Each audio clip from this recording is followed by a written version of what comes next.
Assalamualaikum warahmatullahi wabarakatuh. Innal hamdalillah nahmaduhu wa nasta'inuhu wa nastaghfiruh wa na'udzu billahi min shururi anfusina wa min sayyiati a'malina. May yahdihillahu fala mudhillalah wa may yudlil fala hadiyalah. Wa asyhadu an la ilaha illallah wahdahu la syarikalah wa asyhadu anna Muhammadan abduhu wa rasuluh. Allahumma shalli wa sallim ala sayidina Muhammad wa ala alihi wa sahbihi ajma'in, amma ba'd. Kita lanjutkan pembahasan dari kitab Al-Arba'un An-Nawawiyah wa Tatimmatul Khamsin Ibnu Rajab Al-Hambali rahimahullahu taala, di mana kita sampai pada terakhir pembahasan hadis nomor 2. An Umar radhiyallahu anhu aidan qala bainama nahnu julusun inda Rasulillah sallallahu alaihi wasallam dzata yaumin. Dari Umar radhiyallahu anhu, beliau berkata, ketika kami sedang duduk bersama Rasulullah sallallahu alaihi wasallam pada suatu hari, idh tala alaina rajulun shadidu bayadith thiyab shadidu sawadis sya'r. Tiba-tiba datang seseorang menghampiri kami, pakaiannya putih sekali dan rambutnya hitam sekali. La yura alaihi atharus safar. Tidak tampak sama sekali bekas safar pada orang tersebut. Jadi bajunya rapi, rambutnya rapi, tidak ada bekas safar. Ini menunjukkan bahwa seharusnya orang tersebut adalah penduduk Madinah. Wala ya'rifuhu minna ahadun. Akan tetapi tidak ada satupun dari kami yang mengenal orang tersebut. Hatta jalasa ila Nabi sallallahu alaihi wasallam, sampai akhirnya orang tersebut duduk di hadapan Nabi Muhammad sallallahu alaihi wasallam, fa asnada rukbatai ila rukbatai wa wada'a kaffai ala fakhidai. Maka orang tersebut kemudian meletakkan kedua lututnya menempel kepada kedua lutut Nabi Muhammad sallallahu alaihi wasallam dan meletakkan kedua tangannya di atas kedua pahanya. Jadi orang tersebut meletakkan kedua tangannya di atas kedua pahanya sendiri. Wa qala ya Muhammad akhbirni 'anil Islam. Kemudian orang tersebut berkata, wahai Muhammad, kabarkanlah kepadaku tentang Islam. Faqala Rasulullah sallallahu alaihi wasallam, maka Nabi Muhammad sallallahu alaihi wasallam bersabda, al-Islam an tashhada an la ilaha illallah wa anna Muhammadar Rasulullah wa tuqimas shalah wa tu'tiyaz zakah wa tasuma Ramadan wa tahujjal baita in istata'ta ilaihi sabila. Maka Rasulullah sallallahu alaihi wasallam menjawab, Islam itu adalah engkau bersaksi bahwa tidak ada Tuhan yang berhak diibadahi kecuali Allah, dan bahwa Muhammad adalah utusan Allah, dan engkau menegakkan salat, menunaikan zakat, melakukan puasa Ramadan, dan mengerjakan ibadah haji jika mampu. Qala shadaq fa'ajibna lahu yas'aluhu wa yusaddiquh. Ini masih hadis yang nomor 2 ya. Maka kemudian orang tersebut berkata, engkau berkata benar. Sehingga Umar berkata, maka kami kaget dan heran dengan orang tersebut. Dia bertanya, tapi kemudian dia membenarkan.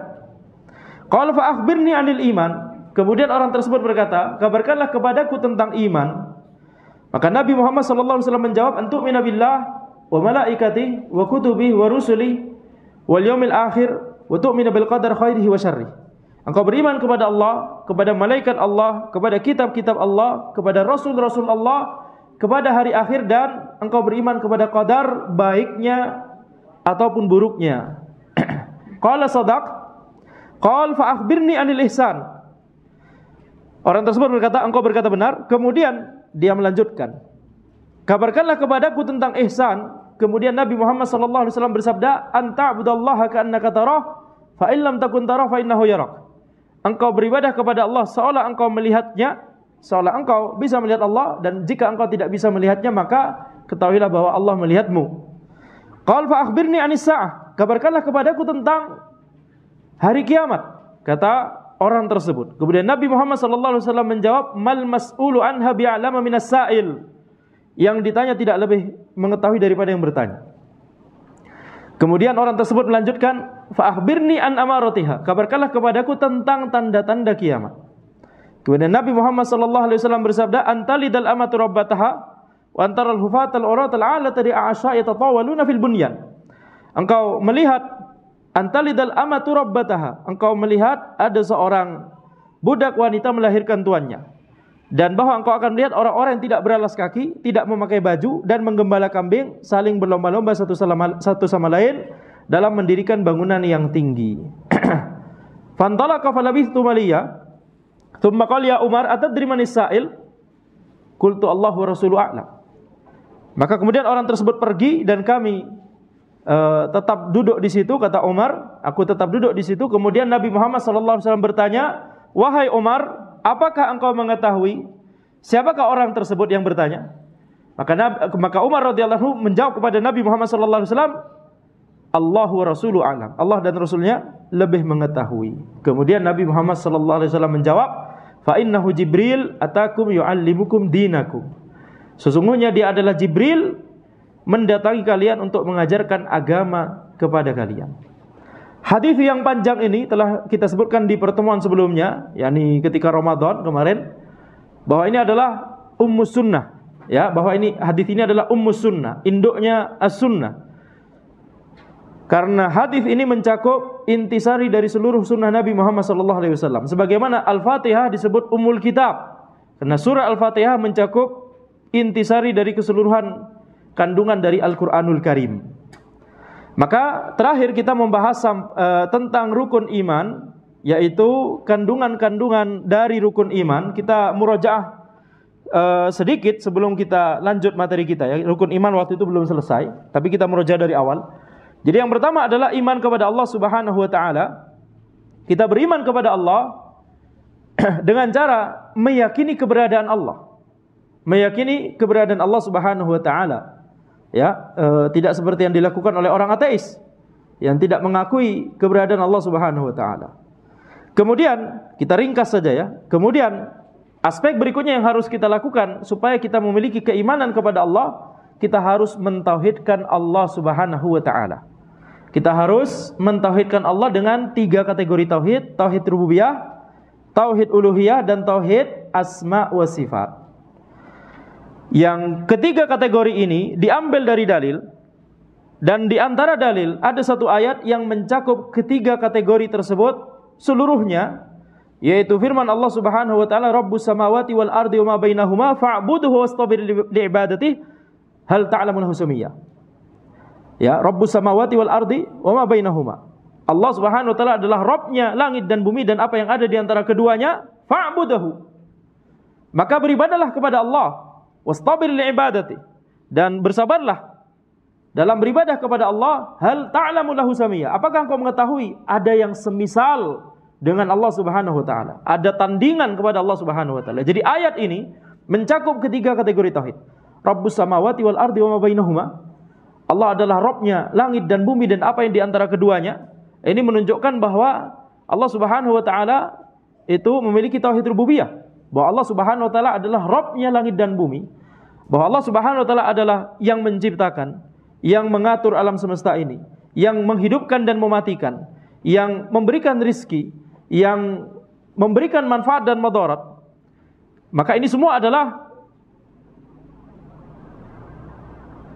keesaan Allah Subhanahu wa taala, yakni hak yang hanya dimiliki oleh Allah Subhanahu wa taala. Tidak ada yang bisa memiliki selain Allah Subhanahu wa taala. Kalau kita meyakini misalkan ada yang bisa memberikan manfaat atau yang bisa memberikan madarat selain Allah Subhanahu wa taala, maka ini adalah kesyirikan, ya. Makanya ketika misalkan seseorang itu meminta perlindungan kepada penunggu suatu tempat, maka itu berarti dia tidak mentauhidkan Allah dengan tauhid rububiyah. Kemudian fa'budhu wastabir li'ibadati, beribadahlah kepadanya dan bersabarlah dalam beribadah kepadanya. Ini berarti apa? Ini berarti bahwa kita wajib untuk mengarahkan ibadah hanya kepada Allah Subhanahu wa taala. Ini berarti kita wajib hanya mengarahkan ibadah kepada Allah. Ini adalah tauhid uluhiyah. Kemudian hal ta'lamu lahu samiyya, apakah engkau mengetahui ada yang semisal dengan Allah Subhanahu wa taala? Ini sama seperti yakni firman Allah Subhanahu wa taala, "Wa lam yakul lahu kufuwan ahad" di surat Al-Ikhlas. Tidak ada yang sekufu, yakni setara dengan Allah Subhanahu wa taala. Ya. Laisa kamitslihi syai'. Tidak ada yang semisal dengan Allah Subhanahu wa taala. Maka ini adalah tauhid asma wa sifat. Ini adalah kandungan dari kategori tauhid asma wa sifat, yaitu bahwa hanya Allah yang memiliki nama dan sifat yang sempurna. Tidak ada sama sekali selain Allah Subhanahu wa taala yang memiliki nama dan sifat yang sempurna tersebut. Maka ini kita lihat, ini ketiga kategori tauhid ini tergabung semuanya dalam satu ayat ini. Maka tiga kategori tersebut itu harus kita miliki. Kita harus mentauhidkan Allah dengan tauhid rububiyah, uluhiyah dan asma wa sifat. Kemudian iman kepada malaikat. Maka supaya disebut kita beriman kepada malaikat-malaikat Allah, kita harus meyakini keberadaan malaikat. Kemudian kita beriman tentang nama dan sifat malaikat yang disebut di dalil. Dan pertemuan sebelumnya kita sebutkan bahwa yang disebutkan di dalil Al-Quran dan As-Sunnah, yang disebutkan di dalil yang sahih tentang nama malaikat maut, itu cuma malakul maut.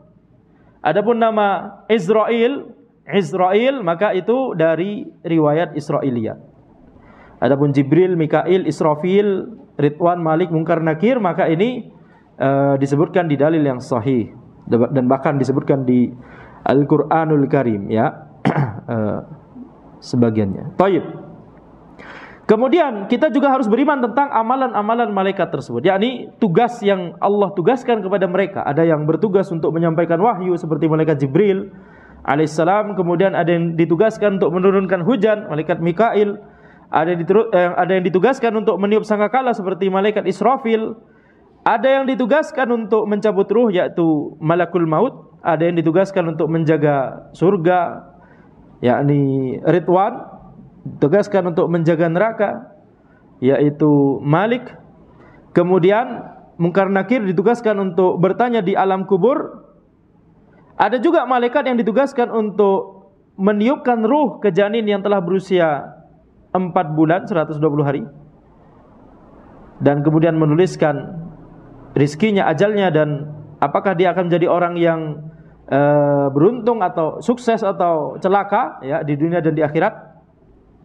Dan ada malaikat yang ditugaskan untuk mencatat amalan manusia. Nah, namanya ada ulama yang menyebutkan bahwa namanya adalah Raqib dan Atid. Tapi sebagian ulama menyebutkan itu sifat dari malaikat tersebut. Dia memiliki sifat Raqibun Atidun. Ya, maka ala kulli hal kalau memang ada khilaf di kalangan ulama, maka ya kita berusaha mencari dalil yang paling kuat dan silakan untuk meyakini pendapat yang lebih kuat tersebut. Akan tapi yang tidak ada khilaf, yang sudah ada ijma' di situ, maka wajib bagi kita untuk meyakininya. Kalau Anda pribadi tentang Raqibun Atidun, Anda lebih cenderung pada bahwa itu sifat dari malaikat tersebut, bukan namanya. Wallahu a'lam. Kemudian iman kepada kitab-kitab Allah. Supaya disebut beriman kepada kitab-kitab Allah, kita harus meyakini bahwa kitab tersebut adalah wahyu dari Allah. Kemudian kita beriman tentang nama-nama kitab tersebut, ya. Zabur, Taurat, Injil, kemudian Al-Qur'anul Karim. Kita harus meyakini bahwa kabar-kabar yang disebutkan dalam kitab-kitab tersebut itu adalah kabar yang benar.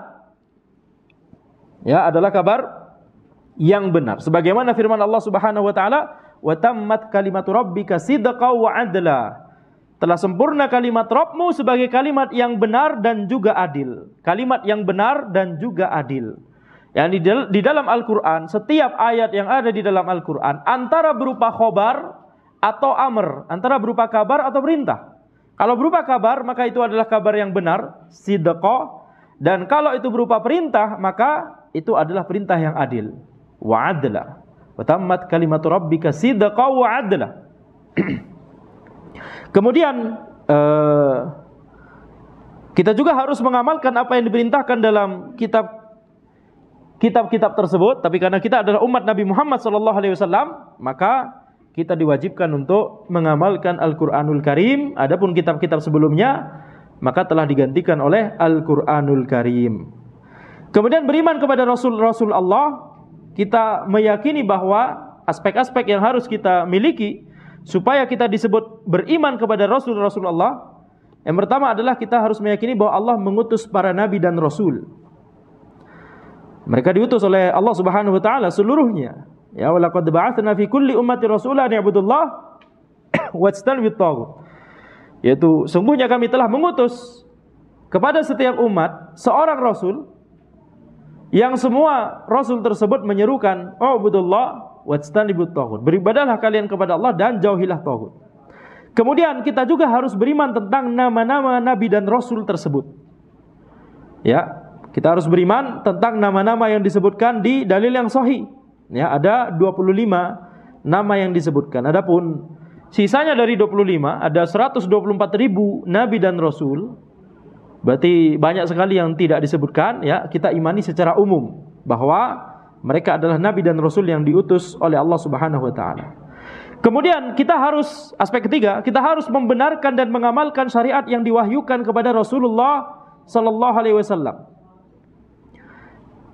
Ini wajib untuk kita lakukan. Kemudian yang keempat, meyakini bahwa mereka semua berada di atas akidah yang sama.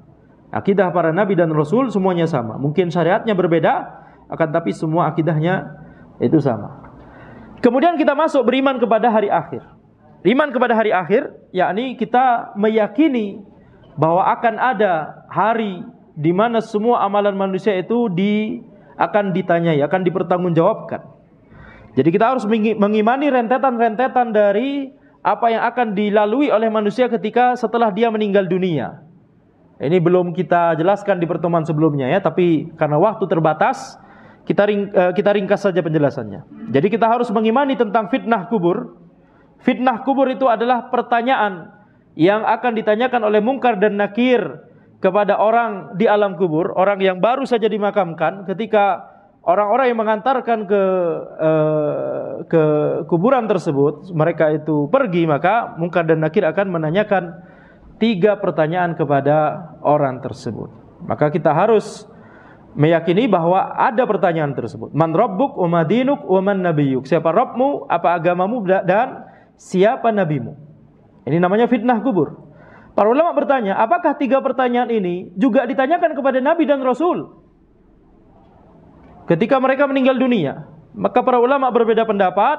Pendapat yang ana lebih cenderung adalah para nabi dan rasul juga akan ditanya. Maka nanti gimana kalau sampai ke pertanyaan, "Uman nabiyuk, siapa nabimu?"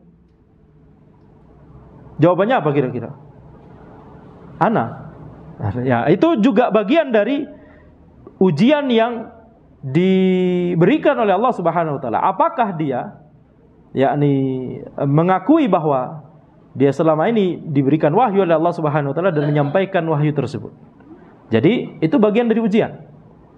Walaupun sebagian ulama mengatakan para nabi dan rasul dikecualikan dari pertanyaan ini, tapi ana lebih cenderung pada pendapat yang mereka juga akan ditanyai karena keumuman dalil, dan untuk mengecualikan maka butuh dalil berikutnya. Taib. Ada fitnah kubur, kemudian ada nikmat dan azab kubur. Ada nikmat kubur dan ada azab kubur. Ini juga kita harus meyakini. Kita meyakini bahwa alam kubur itu berbeda dengan alam dunia ini, begitu ya. Dan bagaimana nikmat kubur, bagaimana azab kubur, kita tidak tahu. Kita hanya disebutkan bahwa akan ada nikmat kubur atau azab kubur. Nikmat kubur kepada orang yang saleh, azab kubur kepada orang yang fasik atau kepada orang yang, dan juga kepada orang kafir dan musyrik. Kemudian setelahnya kita harus meyakini adanya fase hari kebangkitan, yakni ketika sangkakala ditiup untuk yang kedua kalinya, maka manusia seluruhnya akan dibangkitkan dari kuburnya. Mereka semua berkumpul di padang mahsyar di hadapan Allah Subhanahu wa taala. Ya, ini fase ketiga hari kebangkitan. Sebagaimana sabda Nabi Muhammad SAW, "Innakum mahsyuruna ilallahi hufatan uratan ughurla." Sungguhnya kalian akan dikumpulkan ke hadapan Allah dalam keadaan tidak beralas kaki, tidak berpakaian, dan tidak dikhitan. Ini sudah berarti sudah fase akhirat, ya. Setelah manusia dibangkitkan dari kuburnya, maka mereka itu berarti sudah masuk ke akhirat. Kemudian ada haud. Kita juga harus mengimani tentang haud, yaitu telaga yang dikaruniakan oleh Allah Subhanahu wa taala kepada Nabi kita sallallahu alaihi wasallam. Letaknya sebelum mizan, sebelum amalan ditimbang, itu ada haud. Dan airnya bersumber dari sungai Al-Kautsar di surga. Inna a'tainakal kautsar. Nah, itu Al-Kautsar di situ itu adalah sungai di surga, airnya itu nanti kemudian mengalir ke haud telaga Nabi Muhammad SAW. Barang siapa yang minum dari situ maka tidak akan merasakan haus sama sekali setelahnya. Dan akan ada orang-orang yang lewat situ kemudian ingin meminum dari haud tersebut, akan tapi kemudian dilarang, ya. Dan Nabi Muhammad SAW kemudian yakni bertanya mengapa mereka dilarang, maka sabda Nabi Muhammad SAW, ana faratukum alal haud, ya, aku mendahului kalian di telaga. Man warada syariba, barang siapa yang lewat maka dia akan minum. Oman syariba lam yazma abada, dan barang siapa yang minum maka dia tidak akan haus selamanya. Wala yaridanna alayya aqwamun a'rifuhum wa ya'rifuni, dan akan lewat di telaga tersebut orang-orang yang aku mengetahui mereka dan mereka mengetahuiku. Tsumma yuhalu baini wa bainahum, akan tapi kemudian akan dihalangi antara aku dengan mereka. Fayaqul innahum minni, kemudian Nabi SAW akan bersabda, mereka bagian dariku. Kemudian akan dikatakan kepada Nabi Muhammad SAW, innaka la tadri ma'amilu ba'dak, sungguhnya engkau tidak mengetahui apa yang mereka perbuat setelahmu. Di riwayat yang lain, innaka la tadri ma'ahdatsu ba'dak, sungguhnya engkau tidak mengetahui apa yang mereka ada-adakan setelahmu. Jadi ini menunjukkan bahwa bid'ah, melakukan bid'ah itu adalah dosa besar. Mengapa? Karena ada ancaman khusus. Ini setiap dosa yang ada ancaman khusus di dunia atau di akhirat, maka itu adalah dosa besar. Maka ini adalah hukuman bagi orang-orang yang melakukan bid'ah, ahlul bid'ah. Ketika di telaga tersebut mereka dihalangi dari meminum dari telaga Nabi Muhammad SAW. Kemudian fase berikutnya adalah mizan, yaitu timbangan amal, ya. termasuk juga yakni al-hisab, yaitu penghitungan amal. Ada sebagian orang yang tidak perlu dihitung, mereka masuk surga langsung tanpa azab, tanpa hisab dan tanpa azab. Kemudian juga kita harus mengimani tentang syafaat, ya, syafaat. Ini mengapa Anda jelaskan secara ringkas, karena ini harusnya dijelaskan dengan terperinci di majelis akidah. Di sini kita majelis hadis, ya, mensyarah Arba'in Nawawiyah. Insyaallah nanti kita bahas secara lebih terperinci kalau sudah selesai Arba'in Nawawiyah. Jadi kemudian kita harus mengimani tentang syafaat, kemudian kita harus mengimani juga tentang sirat. Akan ada yakni jembatan yang dibentangkan di atas neraka. Dan setiap orang akan melewatinya, dan setiap orang seberapa cepat melewatinya akan tergantung kepada amalan-amalannya selama di dunia. Ya, jadi tidak bisa kita yakni membohongi sirat tersebut. Yani setiap amalan seseorang pasti akan tercermin pada bagaimana dia melewati sirat tersebut. Kemudian ada qantharah, yaitu sebuah tempat di antara surga dan neraka. Dan ini setelah sirat. Setelah orang-orang melewati sirat, maka ada yang bergerak dengan secepat kilat.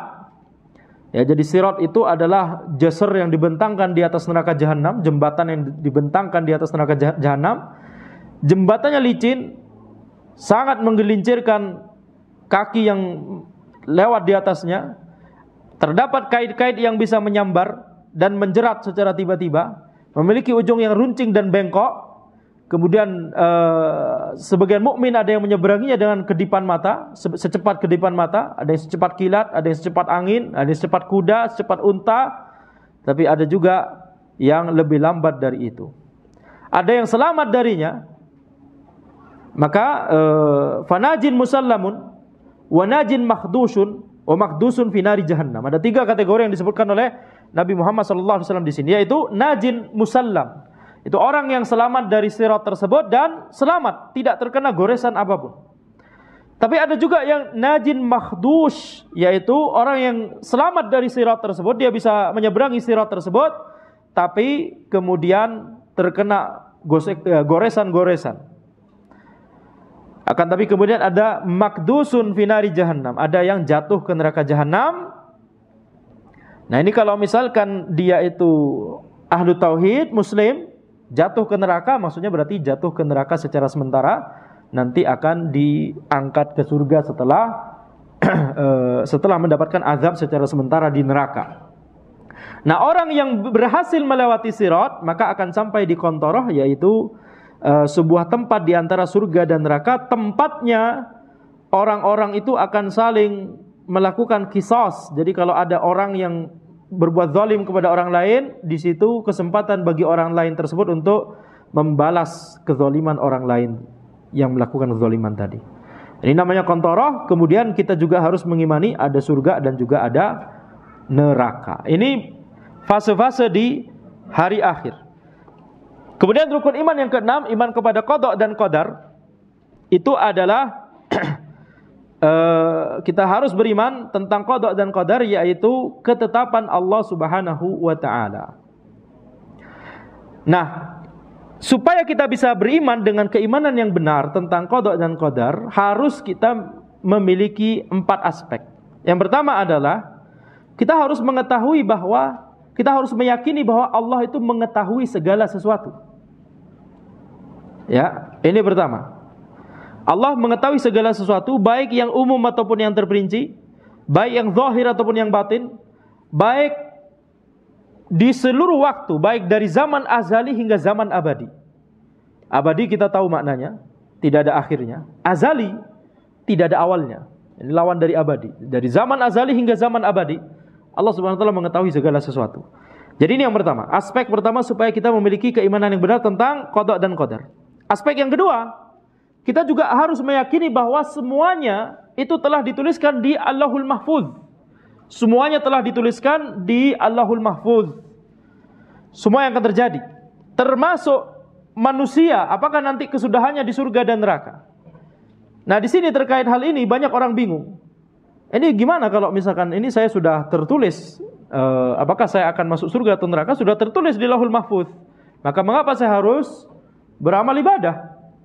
Ya, kalau saya beramal ibadah, melakukan ibadah rajin, tapi kalau di Lauhul Mahfuz tertulisnya masuk neraka, amal ibadah saya nggak akan berguna.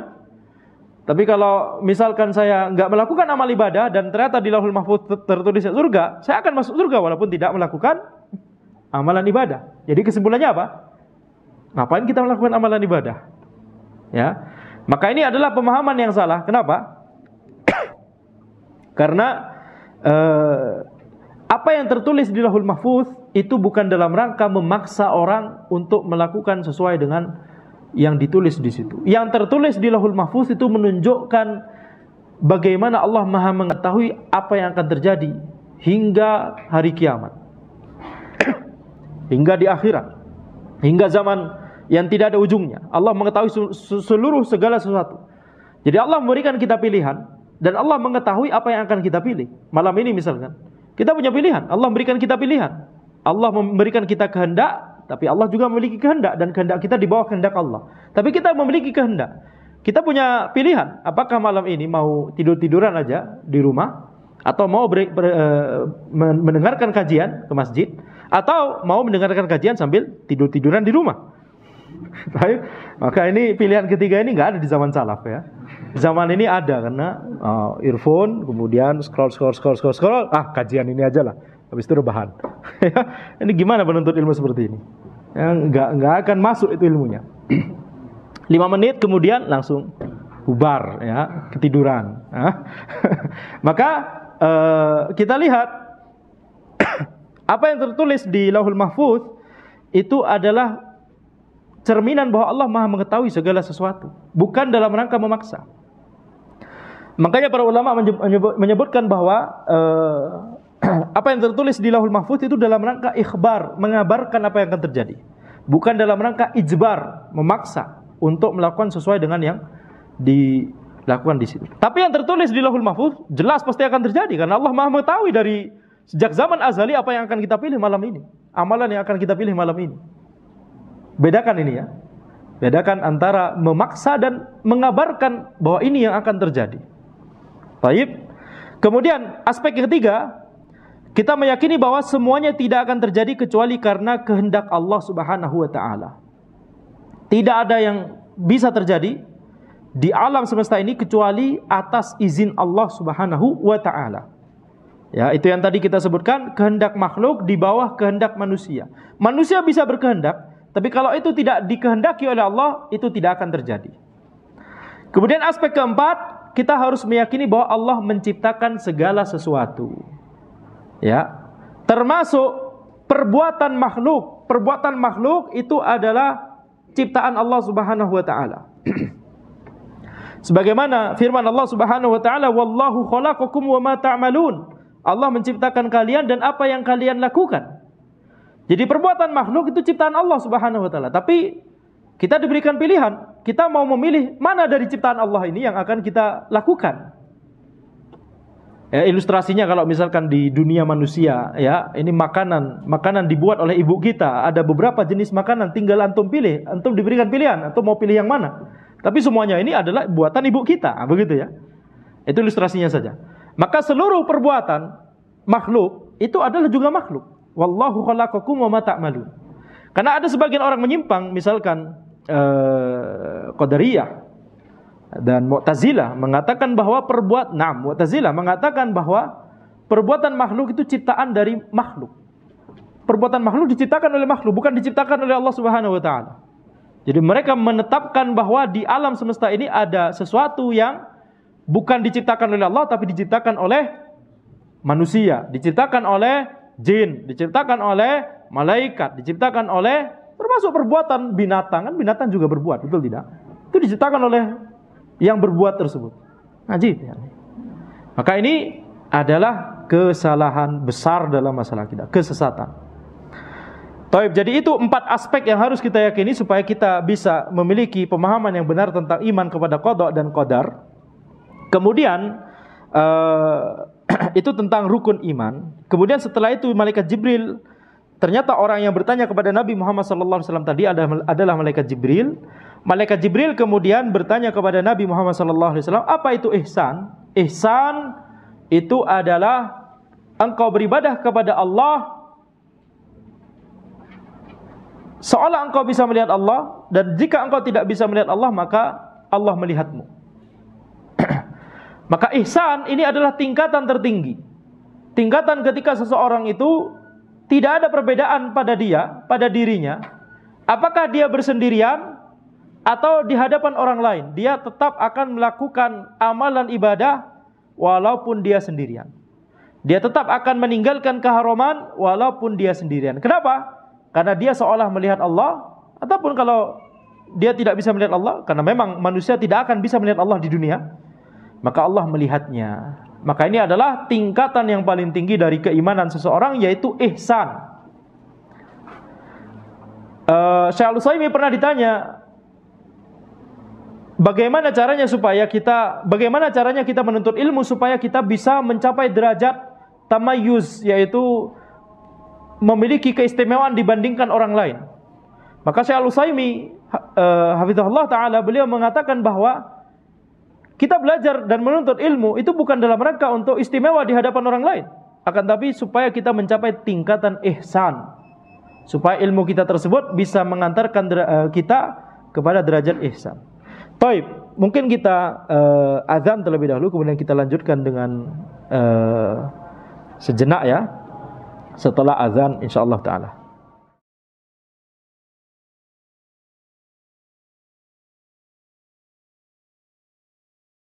Taib, kita lanjutkan sejenak pembahasan dari Al-Arba'un An-Nawawiyah wa Tatimatul Khamsin. Orang tersebut kemudian bertanya kepada Nabi Muhammad SAW tentang hari akhir. Maka Nabi Muhammad SAW bersabda, mal mas'ulu anha bi'alama minas sa'il. Yang ditanya tidak lebih mengetahui daripada yang bertanya. Kemudian ditanya tentang, orang tersebut bertanya tentang tanda-tandanya, tanda-tanda hari akhir. Maka Nabi Muhammad SAW menjawab dengan 2 tanda. Tanda hari akhir ada 2, yakni alamah kubra dan alamah sughra. Tanda besar dan tanda kecil. Tanda besar itu maksudnya adalah tanda yang ketika itu terjadi maka silih berganti, tanda-tanda besar berikutnya akan mengikuti dan itu sudah mendekati hari akhir. Akan tapi tanda kecil maka itu lebih lama dari sangkakala ya. Dan para ulama mengatakan 2 tanda yang disebutkan oleh Nabi Muhammad SAW di hadis ini sudah terjadi. yaitu seorang budak wanita melahirkan tuannya. Bisa bermakna futuhat, itu banyak sekali, yaitu kemenangan kaum muslimin menguasai negeri-negeri kafir sehingga banyak wanita yang kemudian menjadi budak, wanita kafir menjadi budak, kemudian disetubuhi oleh tuannya. Maka anak dengan tuannya tersebut menjadi tuannya si budak wanita, padahal itu ibunya sendiri. Kemudian yang tanda kedua adalah engkau akan melihat orang-orang yang tidak beralas kaki, tidak memakai baju dan menggembala kambing, saling berlomba-lomba satu sama lain dalam mendirikan bangunan yang tinggi. Dan kata para ulama, ini juga sudah terjadi. Maka ini adalah yakni pertanyaan-pertanyaan yang diajukan oleh orang tersebut. Kemudian di akhir hadis disebutkan bahwa dia adalah Jibril. Dia datang kepada kalian untuk mengajarkan agama kalian. Taib. Ini hadis yang kedua. Kita melanjut sejenak ke hadis yang nomor 3. Kita jelaskan secara ringkas saja hadis nomor 3 ini ya. An Abi Abdurrahman Abdullah bin Umar bin Khattab radhiyallahu anhu maqal, sami'tu Rasulullah sallallahu alaihi wasallam yaqul. Dari Abu Abdurrahman Abdullah bin Umar bin Khattab radhiyallahu anhu, beliau berkata, aku mendengar Rasulullah sallallahu alaihi wasallam bersabda, "Bunyal Islamu ala khamsin." Islam dibangun di atas 5 hal. Syahadati alla ilaha illallah wa anna Muhammadar Rasulullah, persaksian bahwa tidak ada Tuhan yang berhak diibadahi kecuali Allah dan bahwa Muhammad adalah utusan Allah, wa iqamis shalah, menegakkan salat, wa itaiz zakah, menunaikan zakat, wa hajjil bait, mengerjakan ibadah haji, wa shaumi Ramadan, dan melakukan ibadah puasa Ramadan. Maka hadis ini ya hadis nomor 8 Al-Bukhari dan nomor 16 Muslim ini, ada riwayat yang lain yang mengawalkan puasa Ramadan sebelum ibadah haji, dan itulah urutan yang ini banyak disebutkan oleh para ulama. 5 hal ini adalah pondasinya Islam. Islam dibangun di atas 5 hal ini. Dan ada poin penting di sini, yaitu ini bantahan, hadis ringkas ini adalah bantahan kepada seluruh syubhat dari orang-orang liberal yang mengatakan semua agama itu sama. Islam itu maknanya adalah berserah diri, tunduk kepada Allah. Nah, kalau ada agama lain yang juga tunduk kepada Rabb-nya, Islam juga. Muslim adalah orang yang berserah diri dan tunduk dan patuh kepada Allah, kepada Rabb-nya, Tuhannya. Nah, kalau ada agama lain yang juga berserah diri dan tunduk dan patuh kepada Tuhannya, Muslim juga. Maka kita katakan bantahannya adalah hadis nomor 3 Arba'in Nawawiyah. Antum enggak hatam itu. Kita Arba'in Nawawiyah. Bunyal Islamu ala khamsin. Islam dibangun di atas 5 hal. Jadi yang disebut Islam itu adalah agama yang dibangun di atas 5 hal ini. Jadi kita lihat apakah orang yang antum tunjuk tadi, apakah mengerjakan 5 hal ini? Syahadat la ilaha illallah Muhammadur Rasulullah. Ya, kalau dia bersyahadat alhamdulillah muslim berarti. Menegakkan salat, bayar zakat, puasa Ramadan, mengerjakan haji jika mampu. Khalas. Mudah bantahan kepada syubhatnya? Mudah, insyaallah. Jadi kalau berilmu, bantahan syubhat itu mudah sekali. Bi'idznillah ta'ala. Kemudian yang kedua, hadis yang ringkas ini juga bantahan kepada ahlul bid'ah yang lain, yaitu Khawarij dan Syiah. Yang mengatakan bahwa rukun Islam itu bukan yang disebut di sini. Ini 5 hal ini adalah rukun Islam yang kemudian disebutkan oleh para ulama. Ya, dan 6 tadi yang tentang iman itu yang disebut dengan rukun iman. 5 rukun Islam ini adalah sesuai akidahnya Ahlussunnah wal Jamaah. Sesuai dengan akidah para generasi terdahulu, para sahabat tabi'in dan tabi'in. Tapi kemudian Syiah mengatakan misalkan di antara rukun Islam adalah imamah, kepemimpinan, wilayah, kekuasaan. Dan bahkan salah satu ulama besar mereka mengatakan bahwa dakwahnya Nabi Muhammad SAW itu lebih gagal daripada dakwahnya Imam Mahdi. Dakwah Imam Mahdi lebih sukses daripada dakwahnya Nabi Muhammad SAW. Kenapa? Imam Mahdi mencakup seluruh dunia. Dakwah Nabi Muhammad SAW cuma Jazirah Arab. Ajib. Padahal akidah Ahlussunnah adalah dakwah yang paling sukses adalah dakwahnya para Nabi dan Rasul. Betul? Nah. Dan akhirnya akidah ini kemudian diserap oleh Khawarij. Mereka memiliki pemahaman yang sama dalam masalah ini. Khawarij, yaitu yang namanya Islam itu harus memiliki kepemimpinan, harus punya kekuasaan, harus membentuk khilafah. Kalau nggak punya itu, maka tidak ada Islam. Karena termasuk rukun Islam, coba bayangkan. Mereka menjadikannya sebagai bagian dari rukun Islam. Maka kita katakan itu juga salah. Lihat seluruh nabi dan rasul. Berapa banyak nabi dan rasul? Dari 25 minimal yang namanya kita ketahui, berapa banyak dari mereka yang diberikan kekuasaan oleh Allah Subhanahu wa taala menjadi khalifah atau menjadi raja atau penguasa? Berapa banyak? Kita cuma mengetahui sedikit. Nabi Daud, betul? Nabi Sulaiman, Nabi Yusuf cuma jadi menteri. Nah, siapa lagi? Nabi Muhammad sallallahu alaihi wasallam. Khalas. Ada lagi 3. Selainnya tidak ada. Apakah dakwah mereka kemudian gagal? Apakah mereka kemudian tidak mewujudkan rukun Islam? Tidak demikian. Betul tidak? Maka ini menunjukkan bahwa wajib bagi kita untuk kembali kepada pemahaman Ahlussunnah wal Jamaah dalam memahami ini. Jadi barang siapa yang memasukkan wilayah kekuasaan atau imamah ke dalam rukun Islam, maka kemudian seluruh agamanya akan dibangun di atas itu. Maka kemudian mereka akan menghalalkan segala cara untuk menuju itu. Ya. Akan merebut kekuasaan entah gimana caranya dan seterusnya. Ini pemahamannya Khawarij. Ya, terwariskan dari pemahamannya Syiah. Disadari ataupun tidak disadari. Tapi pemikirannya dalam bab ini sama. Berbahaya, betul tidak? Maka kita lihat tugas utama kita dan para duat, para dai dan para ulama adalah mewujudkan rukun Islam ini. Syahadat la ilaha illallah Muhammadur Rasulullah, mengerjakan sholat, menunaikan zakat, ibadah puasa Ramadan, mengerjakan haji jika mampu. Adapun kekuasaan, kalau Allah berikan, alhamdulillah. Kalau tidak Allah berikan, kita tetap bisa jalan dengan rukun Islam ini. Betul tidak? Bukankah itu lihat para nabi dan rasul? Para nabi dan rasul. Lihat Ashabul Kahfi disuruh pergi, disuruh sembunyi ke gua. Betul? Lihat di dalam sejarah Islam, nabi-nabi sebelumnya juga Islam juga, kaum muslimin juga.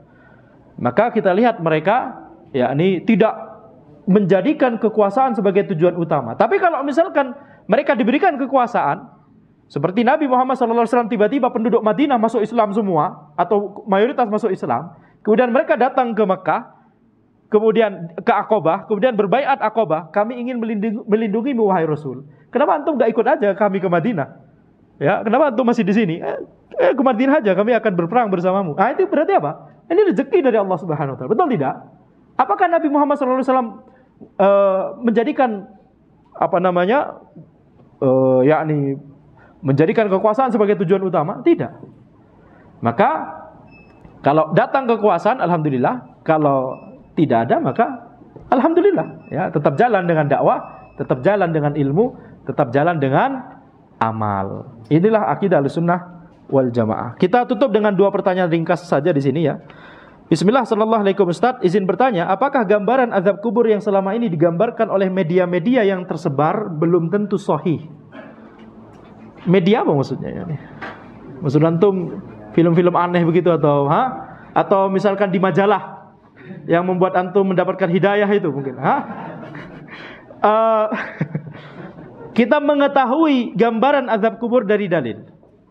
Ya, seperti misalkan bagaimana orang-orang yang mendapatkan azab kubur itu dihamparkan untuknya tempat tidur dari neraka, dipakaikan pakaian dari neraka, kemudian dibukakan pintu menuju neraka dan seterusnya.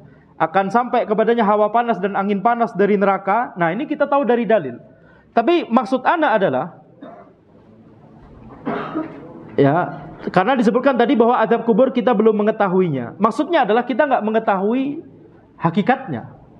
Gimana pakaian dari neraka itu, gimana bentuknya? Semoga kita nggak tahu ya, betul tidak? Semoga kita nggak dapat azab kubur tersebut. Tapi maksudnya adalah itu hal ghaib. Kita nggak bisa membayangkan sekarang. Kita cuma tahu dari dalil. Sama seperti surga, kita mengetahui gambaran surga dari dalil. Akan ada susu khamr, tapi khamr di surga halal ya, dan seterusnya dan seterusnya. Tapi bagaimana susu di surga? Bagaimana buah-buahan di surga? Kita nggak tahu. secara hakikatnya, tapi kita tahu dari dalil bahwa akan ada seperti itu, nikmat-nikmat seperti itu. Nah, kita mengetahui nikmat kubur dan azab kubur dari dalil, bukan dari media. Ya, apalagi film, apalagi atau majalah atau semacamnya. Jadi ini tidak boleh kita menggambarkan, berusaha membayangkan dari media tersebut. Serta apakah seorang muslim yang masuk surga bisa memberi syafaat untuk keluarga yang kafir? Tidak bisa. Ya, itu hanya Nabi Muhammad SAW berikan syafaat kepada Abu Thalib, setelah itu tidak ada lagi. Itu kekhususan Nabi Muhammad SAW. Semoga Allah merahmati Ustaz, keluarga dan kaum muslimin. Ana izin bertanya Ustaz, apakah terdapat perbedaan antara suhuf Musa dan Taurah? Disebutkan di dalil itu berbeda ya, suhuf Musa dan Taurah. Taurah lebih panjang dan Taurah itu salah satu kitabullah, kalamullah yang juga kandungannya banyak, ada tazkiyatun nufus, ada tauhid tentunya, dan ada ahkam, hukum-hukum syar'i. Ya, tapi seperti Al-Qur'an, tapi Al-Qur'an tentunya lebih sempurna dan lebih lengkap daripada Taurat. Tapi dibandingkan dengan Injil, Injil itu hanya tazkiyatun nufus, dan karena Injil itu hanya untuk menopang Taurat. Jadi jamaahnya atau pengikutnya Nabi Isa alaihissalam tetap melaksanakan Taurat, hukum-hukum Taurat, tapi kemudian ada ditopang oleh Injil. Adapun Al-Quran, maka Taurat dan Injil khalas, tidak diamalkan lagi, cukup kita mengamalkan Al-Quran. Tapi Taurat beda dengan suhuf Musa. Tapi bagaimana perbedaan detailnya? Ya, Anda tidak tahu. Walaupun tahu yang ada yang sampai ke kita dari Taurat dan suhuf Nabi Musa alaihissalam, maka itu sudah tidak asli lagi. Baik, demikian yang bisa Anda sampaikan. Hadza wallahu alam. Subhanakallahumma wa bihamdika asyhadu an la ilaha illa anta astaghfiruka wa atubu ilaik. Wassalamualaikum warahmatullahi wabarakatuh.